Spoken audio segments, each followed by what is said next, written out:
বিসমিল্লাহির রহমানির রহিম। আজকে আপনাদেরকে আমরা কক্সবাজারে সূর্যাস্ত দেখানোর জন্য চেষ্টা করব।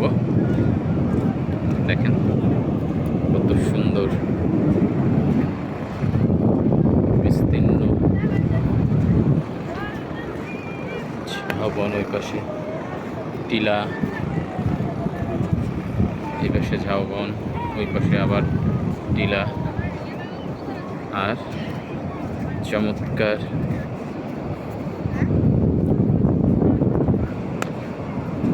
চমৎকারভাবে সূর্যটা আস্তে আস্তে ডুবে যাচ্ছে।